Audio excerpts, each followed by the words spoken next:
एक समय की बात है। एक छोटा सा गांव था चांदपुर, जो एक बड़े घने जंगल के किनारे बसा था। जंगल का नाम था अंधेरा वन। इस जंगल के बारे में कई पुरानी कहानियां थीं, लेकिन सबसे मशहूर हमारी कहानी थी एक भूत की, जिसका नाम था राख बाबा। राख बाबा कभी एक साधु हुआ करता था। कहते हैं उसने इस जंगल में तपस्या की थी, लेकिन एक दिन कुछ डाकू उसके आश्रम को लूटने आए। साधु हूं ने उन्हें रोकने की कोशिश की, लेकिन डाकू ने उसे जिंदा जला दिया। उस दिन से वह जंगल में एक भटकती आत्मा बन गया।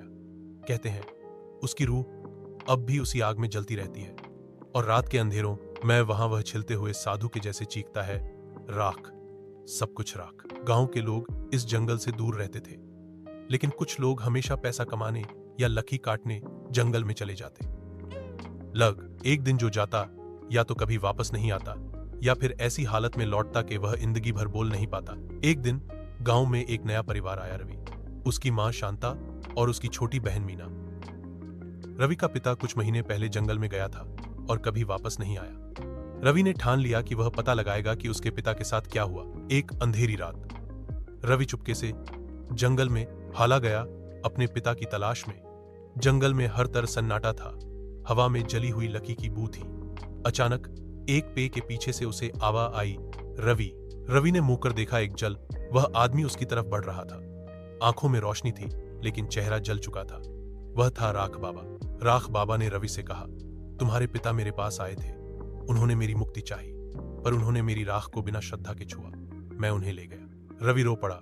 उसने हाथ जोड़ के कहा, आपको मुक्ति चाहिए तो मैं मदद करूंगा, बस मेरे पिता को छोड़ दीजिए। भूत की आंख खून में एक पल के लिए आंसू चमके।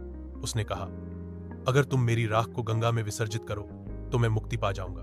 रवि ने पूरी हिम्मत जुटाकर राख बाबा की राख इकट्ठी की और अगले दिन गंगा के पास ले जाकर विसर्जित कर दी। उस पल आसमान से एक चमक उतरी और जंगल से चीख पुकार की आवाज बंद हो गई। रवि के पिता की रूह एक सपने में उसके पास आई और कहा, बेटा, तुमने मुझे भी छुड़ा लिया।